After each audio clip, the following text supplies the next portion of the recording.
Hello बच्चों, जैसा कि मैंने बोला था कि अब हम अपनी नवोदय विद्यालय प्रवेश परीक्षा की तैयारी करेंगे। तो इस वीडियो में हम स्टार्ट करते हैं। सबसे पहले हमने बोला था अंकगणितीय परीक्षा वाला ये जो है इसको स्टार्ट करेंगे। तो चलिए स्टार्ट करते हैं। इसका चैप्टर स्टार्ट होता है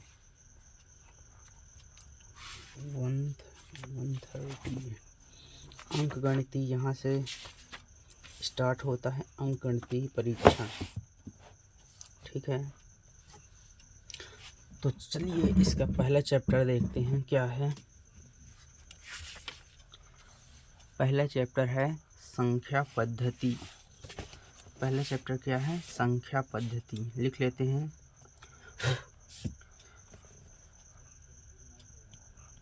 संख्या पद्धति इंग्लिश में क्या बोलते हैं?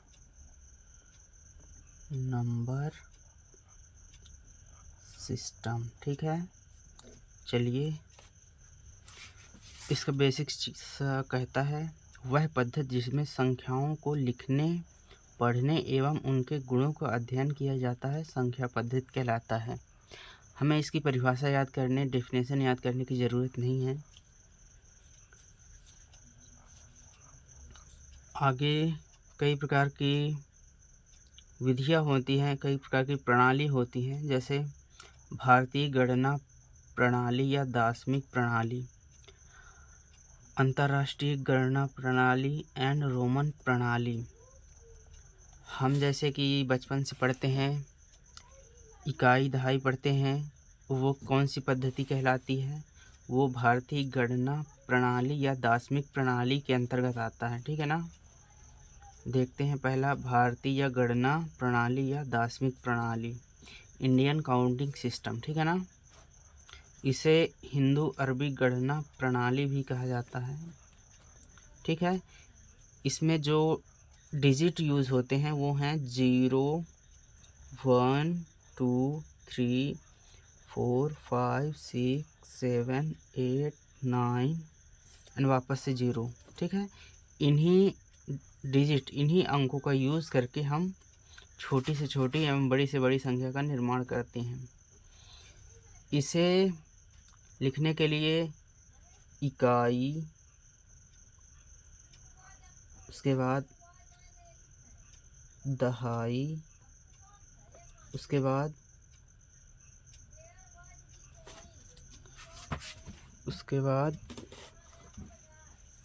सैकड़ा, देन उसके बाद हजार, फिर 10,000,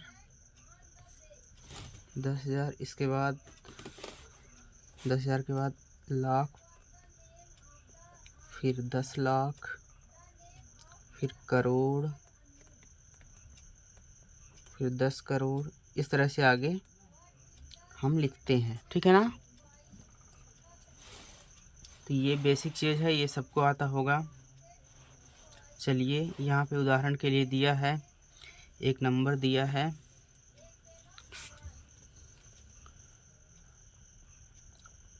549327281 दिया हुआ है। ठीक है ना। इसको पढ़ना है। इसमें इकाई आप बताइए कौन सी होती है? इकाई को हमेशा इधर से पढ़ा जाता है और इधर से ही जोड़ा घटाया भी जाता है। ठीक है ना। तो ये कौन सी डिजिट हो गई हमारी? इकाई। उसके बाद 8 क्या हो गया? दहाई, फिर 7 सैकड़ा, फिर उसके बाद हजार, फिर उसके बाद 3 क्या होगा? 10,000, फिर 9 क्या हो गया? 10,000 के बाद क्या होता है? लाख होता है। फिर क्या होता है इधर? 10 लाख, फिर ये 5 क्या हो जाएगा? करोड़। ठीक है, इतना समझ में आ गया। इस तरह से गिनते हैं, इकाई, दहाई, सैकड़ा, हजार, 10,000, लाख, 10 लाख, करोड़, 10 करोड़। सॉरी रुकिए, कहीं पे गड़बड़ हो रहा है। इकाई दहाई सैकड़ा, हमने 2 को भूल गए थे, इसलिए हमारा ये गलत आ रहा है, ठीक है ना। वापस से हम बनाते हैं, वापस से बनाएं या फिर इस 2 को हटा देते हैं, इस 2 को ही हटा देते हैं ताकि ये अच्छा दिख रहा है, ठीक है ना। ये यहाँ पे कोई डिजिट नहीं है। इकाई दहाई सैकड़ा हजार 10,000 लाख 10 लाख करोड़। हम इसको वापस करते हैं, कितना डिजिट दिया हुआ है,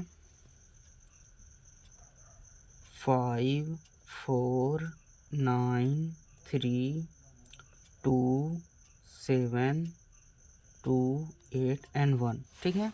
अब करते हैं इसको फ्रेश करते हैं, इधर इकाई हो गया, ऊपर साइड दहाई, उसके बाद वापस से सैकड़ा, फिर हजार, उसके बाद 10,000, फिर लाख, फिर 10 लाख, उसके बाद करोड़, देन 10 करोड़। इस तरह से हम इसको नंबरिंग करेंगे, ठीक है ना। चलिए आगे बढ़ते हैं। ये तो इंडियन सिस्टम हुआ, भारतीय गणना प्रणाली या दार्शनिक प्रणाली। अब चलिए स्थानीय मान देखते हैं।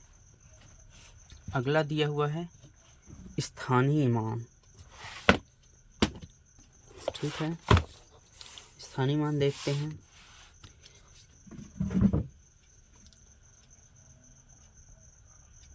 स्थानीय मान इंग्लिश में क्या बोलते हैं, PLACE, place, VALUE, place value, ठीक है ना। अब जैसे यहाँ पे ऊपर दिया हुआ है उदाहरण, इसमें इकाई की अगर आपको इकाई की प्लेस वैल्यू निकालनी हो तो आप कैसे निकालेंगे, 1 इंटू कितना करेंगे 1, दहाई में कितने गुणा करेंगे, अगर 8 यहाँ पे दहाई में कौन सी संख्या है 2 है ना, 2 में कितने गुणा करेंगे 10 का।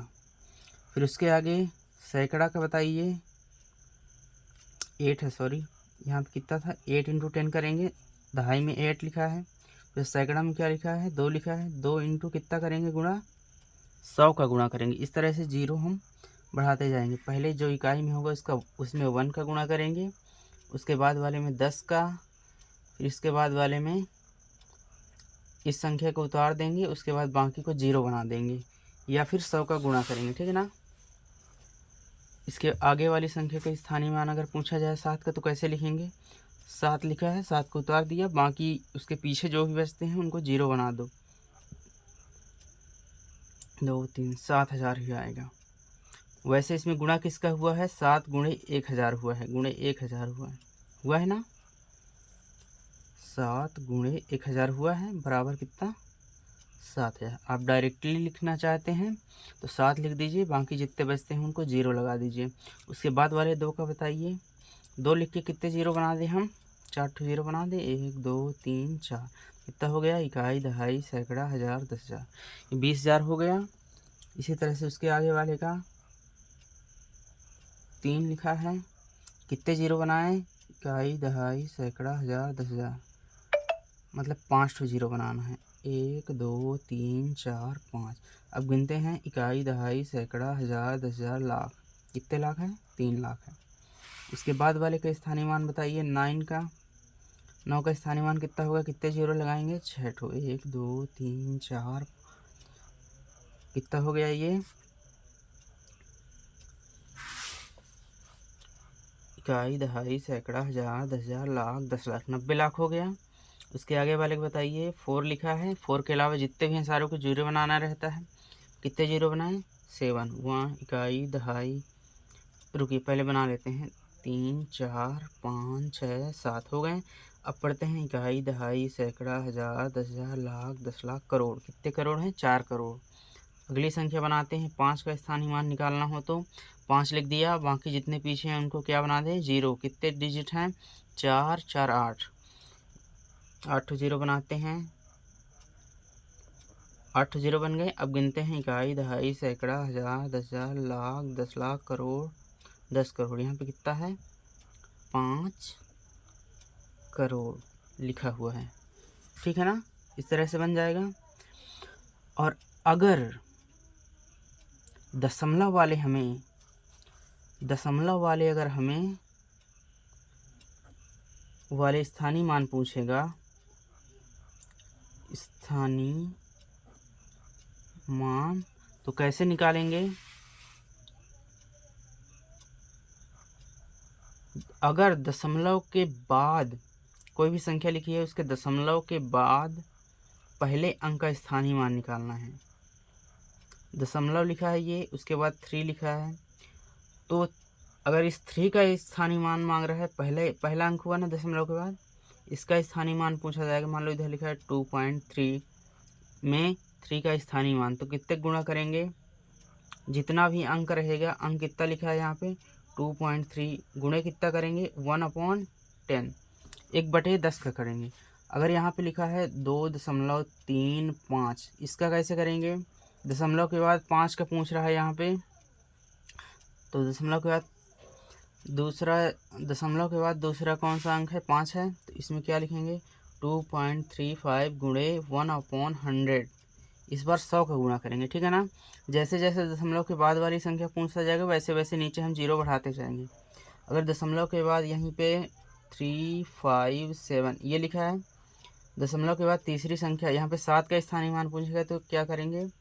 2.357 लिखेंगे इंटू 1/10, इसमें बढ़ा देंगे तो कितना हो जाएगा?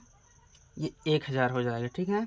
इस तरह से स्थानीय मान दशमलव वाले निकालेंगे, ठीक है। चलिए अब उदाहरण देखते हैं। अगला उदाहरण जो दिया हुआ है,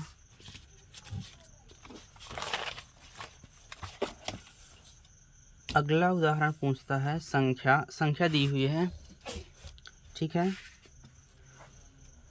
संख्या दी हुई है 7156742 में अंक 7 के स्थानीय मान में अंतर पूछ रहा है।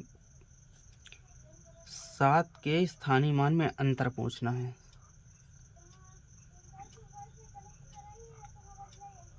स्थानीय मान में अंतर, सबसे पहले क्या करेंगे हम? इसमें 7 कितनी बार लिखा हुआ है ये देखेंगे। कितनी बार लिखा है? एक यहाँ पे लिखा है, दूसरा यहाँ पे लिखा है। लिखते हैं, तो सबसे पहले वाले 7 का स्थानीय मान हम लिख लेते हैं। प्रथम 7 का स्थानीय मान कितना हो जाएगा? 7 को ऐसे उतार देते हैं, उसके बाद वालों को क्या बना देते हैं? 0 बना देते हैं। अब दूसरे 7 का स्थानीय मान बराबर क्या होगा? 7 को उतार देंगे, बाकी को 0 बना देंगे। कितने 0 आएंगे? 6 0। अंक को गिन लीजिए, 1 2 3 4 5 6, 6 0 है, 1 2 3 4 5 6। तो ये हो गया। अब क्या पूछ रहा है? अंक 7 के स्थानीय मान में अंतर, इन दोनों के बीच में डिफरेंस बताना है, कितना अंतर है। अंतर का मतलब यही हुआ। तो इसमें बड़ी संख्या कौन सी है? बड़ी संख्या ये है। बड़ी संख्या में से छोटी संख्या को हम घटा देंगे तो क्या आ जाएगा? हमारा अंतर आएगा। 1 2 3 4 5 6, फिर क्या लिखेंगे नीचे? 700। ये बड़ी संख्या का स्थानीय मान है, ये छोटी संख्या का। इन दोनों के बीच के में अंतर कैसे निकालते हैं? घटा के। 10, ये 0 में से 0 आ गए, 0, फिर 10 बना, 10 में से 7 गया तो 3 बचा, फिर ये कितना बन जाएगा? 9 9 9, ये 6। ये हमारा आंसर हो जाएगा। देख लीजिए, ये आंसर लिखा है। अगला उदाहरण लिखा है 13.591 में 9 का स्थानीय मान बताना है, ठीक है ना। हमने ऊपर पढ़ा था यहाँ पे पिछले, दशमलव वाले स्थानीय मान कैसे निकालेंगे। दशमलव के जितने एक अंक बाद पूछ रहा है तो बटे गुणे 1/10 करेंगे। 2 अंक बाद पूछ रहा है तो 1/100। 3 अंक बाद पूछ रहा है तो 1/1000 ऐसे करेंगे। तो चलिए देखते हैं। दशमलव के दूसरे अंक बाद पूछ रहा है, 9 का पूछ रहा है, तो कैसे करेंगे? 13.591 गुणे 1/100 ऐसा करेंगे। यहाँ पे सॉरी, ये पूरा नहीं लिखेंगे। कितना लिखेंगे? जिसका पूछ रहा है उसका बस लिखेंगे 9 गुणे 1/100। तो कितना आ जाएगा? 0.09। ये इसका आंसर हो जाएगा। ठीक है ना। चलिए अब अगला देखते हैं। जातिमान। जातिमान को इंग्लिश में क्या बोलते हैं? Face value. जातिमान इंग्लिश में फेस वैल्यू। उस अंक का अपना मान, चाहे वह किसी भी स्थान पर हो। ठीक है ना। 72129 ये लिखा हुआ है, तो इसमें जो अंक होगा वही उसका जातिमान कहलाएगा। ये तो बहुत सरल है। 9 का जातिमान कितना होगा? 9 का जातिमान बराबर 9। इसी तरह से 2 का 2 हो जाएगा, 1 का 1 हो जाएगा, 7 का 7 हो जाएगा जातिमान। ठीक है ना। आगे चलते हैं। पूर्ववर्ती। पूर्ववर्ती से क्या समझते हैं? जो उसके पहले आया हो। अगर किसी संख्या के हम पहले वाली संख्या जानना चाहते हैं तो उसमें कितना घटाएं? 1 घटाना पड़ेगा। पूर्ववर्ती को इंग्लिश में क्या बोलते हैं? प्रीफिक्स। प्रीफिक्स बोलते हैं। यहीं पे लिखा है उदाहरण में 6 का पूर्ववर्ती। 6 का पूर्ववर्ती हम कैसे ज्ञात करेंगे? 6 में से कितना घटाएं? अभी बताया था। 6 - 1 करेंगे तो कितना आएगा? 5 आएगा। तो 6 का पूर्ववर्ती कितना हुआ? 5। ये आपका आंसर हुआ। किसी भी संख्या के इसी तरह से पूर्ववर्ती निकालना हो, मान लीजिए 50 का निकालना हो पूर्ववर्ती, तो कितना घटाएंगे? -1 करेंगे। कितना आ जाएगा? 49। ये क्या हुआ? आपका आंसर। समझ में आ गया। इसके बाद क्या होता है? उत्तरवर्ती। उत्तरवर्ती अंग्रेजी में क्या बोलते हैं? SUFFIX सफिक्स बोलते हैं। ठीक है ना। सफिक्स में क्या करेंगे? जब पूर्ववर्ती निकालना होता है तो क्या करते हैं? 1 घटाते हैं। इसी तरह से उत्तरवर्ती निकालने के लिए क्या करेंगे? 1 जोड़ेंगे। यहाँ पे लिखा है 39 का उत्तरवर्ती। उत्तरवर्ती में क्या करेंगे? 1 जोड़ेंगे जस्ट, और कुछ नहीं करना है। तो जोड़िए। 39 + 1 कितना हो जाएगा? 40 हो जाएगा। ऐसे पूछ लिया गया 12 का 12 + 1 कर दिया, कितना आ जाएगा? 13 इसका उत्तरवर्ती आ गया। तो ये समझ चुके हैं ना। अब चलते हैं आगे। दूसरा, आगे चलने पर क्या मिलता है हमें? अंतर्राष्ट्रीय गणना प्रणाली। क्या है? अंतर्राष्ट्रीय गणना प्रणाली, इंटरनेशनल नंबरिंग सिस्टम। ठीक है ना। इसको अंग्रेजी में बोलेंगे। यहाँ पे दिया हुआ है, डिजिट दिया हुआ है, देखते हैं। 583711 412। ठीक है। इसमें थोड़ा सा चेंजेस होता है इंडियन सिस्टम से। पहले वाले को तो इकाई इसमें भी बोलेंगे, सेम जैसे इंडियन में बोला जाता है इकाई। दूसरे वाले को भी सेम बोलेंगे, दहाई। तीसरे वाले को सैकड़ा। उसके बाद वाले को हज़ार। एंड देन उसके बाद वाले को 10,000। यहाँ तक तो दोनों में कॉमन रहेगा। ठीक है ना। फिर 10,000 के बाद अंतर्राष्ट्रीय गणना में, इंटरनेशनल वाले में क्या हो जाएगा?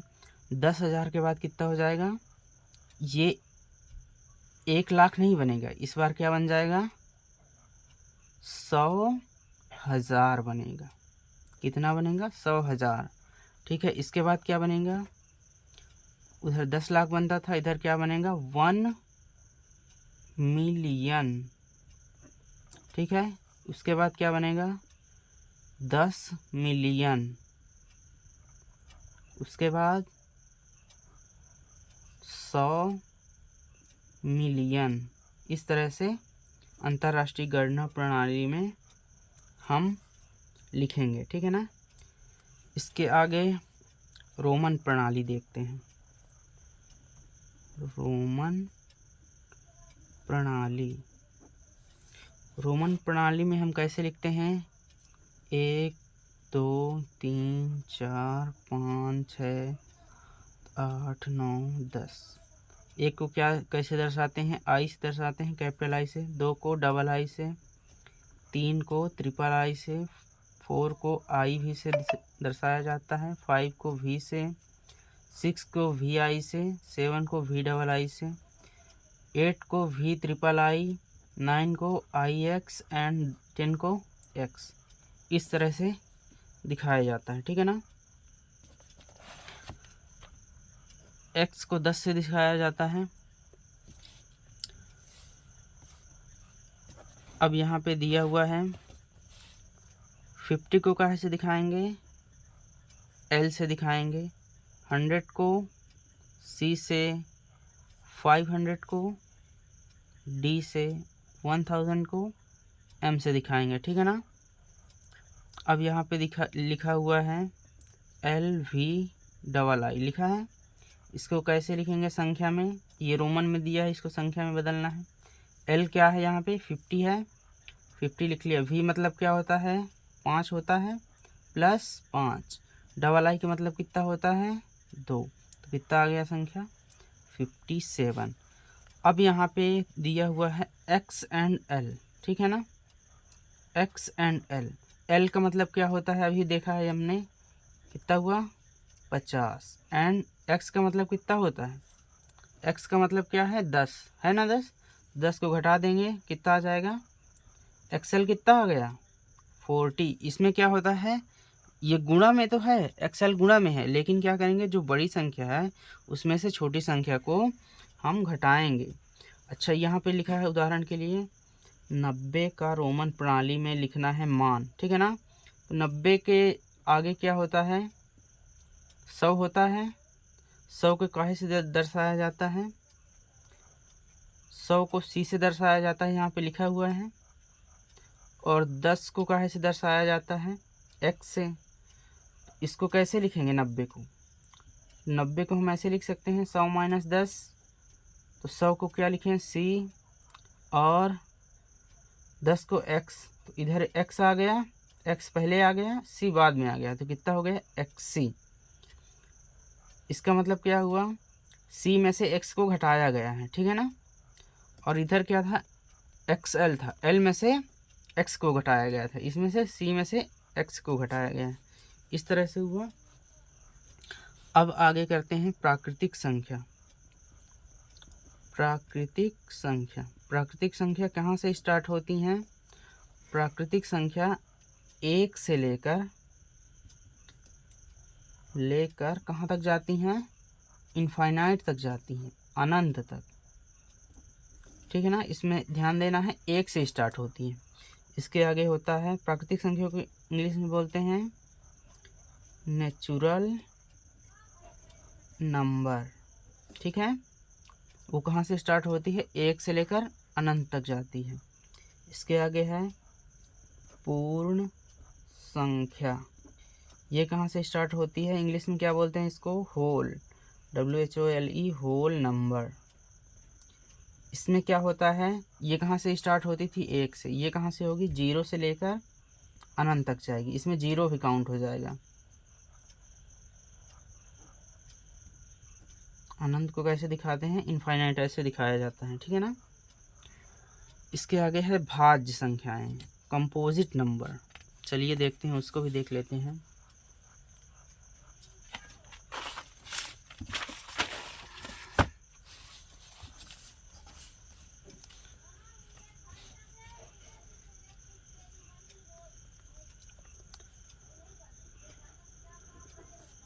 भाज्य संख्याएं इंग्लिश में क्या बोलेंगे कॉम्पोजिट नंबर्स। ठीक है। एक से बड़ी वे प्राकृतिक संख्याएं जो स्वयं तथा एक के अतिरिक्त कम से कम एक और संख्या से विभाजित हो, ये भाज्य कहलाती हैं। ठीक है ना, समझ ये बात को। एक से बड़ी होनी चाहिए जो स्वयं तथा एक, स्वयं यानी खुद से, और एक के अलावा किसी संख्या से कम विभाजित होनी चाहिए। ठीक है ना। यहाँ पे अगर 2 लेंगे तो क्या होगा, 2 स्वयं से और 2 के अलावा किसी से विभाजित नहीं होगा, तो ये नहीं कहलाएगी हमारी भाज्य संख्या। ठीक है ना। भाज्य संख्या कहाँ से स्टार्ट होगी, 4 से। 4 को काहे से डिवाइड कर सकते हैं, 1 से भी कर सकते हैं। 1 4 जा, 1 चौको 4। ठीक है ना। 2 से भी जा सकते हैं, 2 दूनी 4 एंड 4 एकम 4, इनसे कर सकते हैं ना। इसलिए ये क्या कहलाएगी, भाज्य संख्या। इसके आगे 6 को काहे से काट सकते हैं, 2 से, 1 से काटेंगे, 2 से, 3 से एंड 6 से, ये भी भाज्य है। 9 को 1 से, 3 से,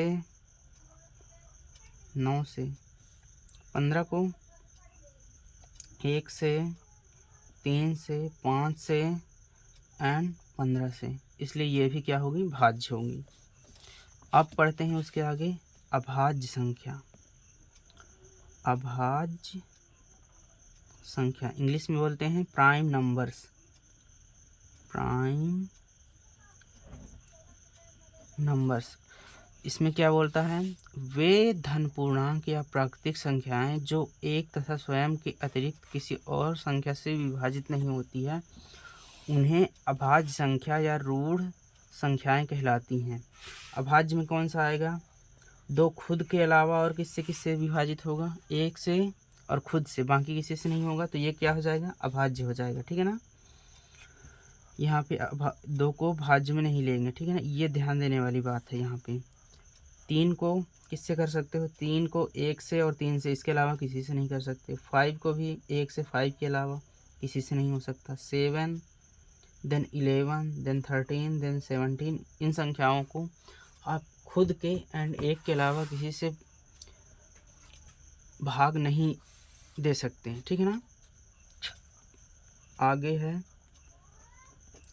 सम संख्याएं, इंग्लिश में EVEN नंबर्स, इवन नंबर्स।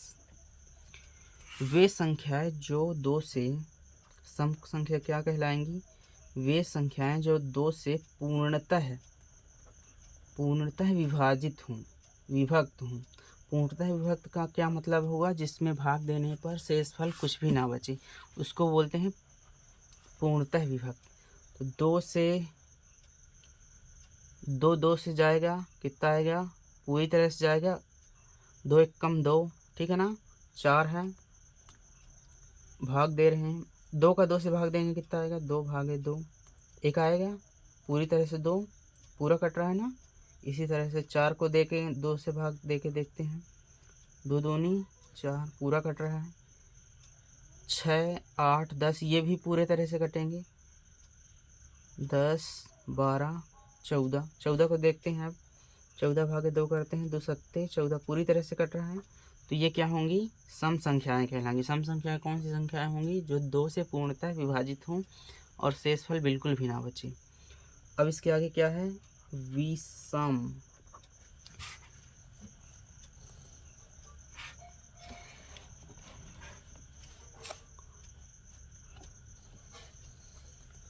इसके आगे क्या है, विषम संख्याएं। विषम संख्याएं कौन सी कहलाती हैं, वे संख्याएं जो 2 से पूर्णतः विभाजित ना हों। कौन सी संख्या कहलाती हैं, 2 से पूर्णतः, इस वाले में 2 से पूर्णतः भाग जाता था, शेषफल बिल्कुल भी नहीं बचता था। इसमें उल्टा होना चाहिए, 2 से भाग जाए लेकिन पूर्णतः विभक्त ना हो, यानी कि उसमें कुछ ना कुछ शेषफल बचे। देखते हैं, 1 लिखा है, 2 से भाग चला जाएगा क्या, नहीं जाएगा, दशमलव बनाना पड़ेगा, फिर 0 आएगा, फिर 0.5 आ गया, पर दशमलव में हमें नहीं चाहिए, अगला देखते हैं। 3 है, 2 से पूर्णतः भाग जाएगा क्या? 2 एक कम 2 बच जा सकता है, 1 बच रहा है, ठीक है ना। तो ये पूर्णतः भाग नहीं जाएंगे। इसी तरह से कौन से होंगे? 1 हो गया, 3 हो गया, 5 हो गया, 7 हो गया, 9 हो गया, 11 हो गया, 13। चलिए 13 को देखते हैं। 13 भागे 2 करते हैं, कितना आएगा? 2 छक्का 12 जाएगा, बचेगा 1, फिर वापस से दशमलव में आएगा ना। तो ये कौन सी संख्याएं कहलाएंगी? विषम संख्याएं। विषम संख्याएं कौन सी संख्याएं कहलाती हैं? जो 2 से भाग देने पर पूर्णतः विभक्त ना हो, उसमें शेषफल कुछ ना कुछ बच जाए, वो क्या कहलाती हैं? विषम संख्याएं। इसके आगे है सह अभाज्य संख्याएं, इंग्लिश में को प्राइम नंबर्स। ये कहता है यदि 2 संख्याओं में केवल एक उभयनिष्ठ गुणनखंड हो तब ऐसी संख्याएं सह अभाज्य संख्याएं कहलाती हैं। यदि 2 संख्याओं में केवल एक उभयनिष्ठ गुणनखंड हो तो ऐसी संख्याएं सह अभाज्य कहलाती हैं। उदाहरण के लिए 4 और 9। 4 को इससे 1 से 2 से एंड 4 से डिवाइड कर सकते हैं। 3 को 1 से 3 से एंड 9 से डिवाइड कर सकते हैं, ठीक है ना। इसलिए क्या हुआ? सह अभाज्य हुए हैं। 3 और 7 भी सह अभाज्य हुए हैं एंड 10 और 33 भी हुआ कि क्या? सह अभाज्य संख्या है, ठीक है ना। प्राकृतिक संख्याओं के योगफल पर आधारित सूत्र। प्रथम n प्राकृतिक संख्याओं का योग निकालना होगा तो कैसे निकालेंगे? इसके लिए ये फॉर्मूला याद रहना चाहिए, तब जाके निकल पाएगा। n into n plus 1 divided by 2, n गुणे n प्लस 1 बटे 2। इस फॉर्मूले से निकाल लेंगे।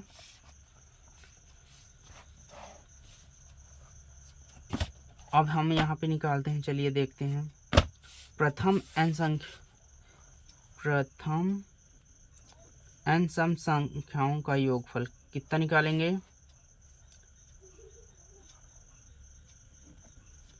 क्या हो जाएगा? n इंटू n प्लस 1, ठीक है ना। विषम संख्याओं का योग कितना होगा? प्रथम n विषम संख्याओं का योगफल कितना होगा? n स्क्वायर हो जाएगा, ठीक है ना। ये इसी फॉर्मूला से आया हुआ है, ठीक है। जब हम सम संख्या को निकालेंगे तो सम संख्या में n की जगह कितना रखेंगे? सम संख्या में 2 4 ऐसा कुछ रखेंगे। रखिए फॉर्मूला में, मेन फॉर्मूला ये है ना हमारा। सम के लिए हम निकाल रहे हैं n into n plus 1 upon 2, ठीक है। n की जगह पे 2 रखते हैं। 2 प्लस 1 बटे 2 कितना हो जाएगा? 2 1 3 होगा, 3 दूनी 6 बटे 2 होगा, बराबर कितना आएगा? 3 आएगा। इस तरह से ये क्या हुआ? प्रथम n सम संख्याओं का योग कितना हुआ? 3। चलिए आगे चलते हैं। n संख्याओं की अधिकतम एवं न्यूनतम संख्या ज्ञात करने के लिए क्या यूज़ करेंगे? n का मान जितना होता है उतनी बार 9 लिखा जाएगा। 3 अंकों की सबसे बड़ी संख्या अगर बतानी हो तो क्या होगा? सबसे बड़ी संख्या 1 अंक में क्या होगी? 9। सबसे छोटी कितनी होगी? 1, ठीक है ना। तो सबसे बड़ी संख्या 3 अंकों की क्या होगा? 9 होगा, 9 होगा, 9। ये सबसे बड़ी हो गई संख्या। और अब क्या बोलता है?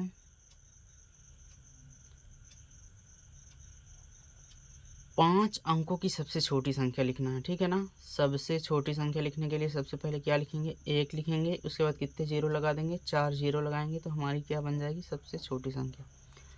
1 अंक की सबसे छोटी संख्या 1 हो जाएगी। 2 अंक के लिए क्या करेंगे?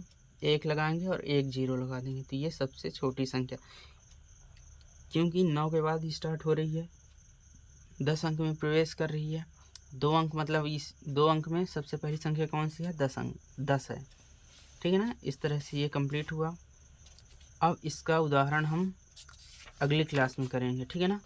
ये सारे जितने भी अभ्यास दिए हुए हैं इनको हम अगले क्लास में कंप्लीट करेंगे। आज का क्लास आपका कंप्लीट हुआ। कल अभ्यास करेंगे, फिर उसके आगे अगला चैप्टर पढ़ेंगे।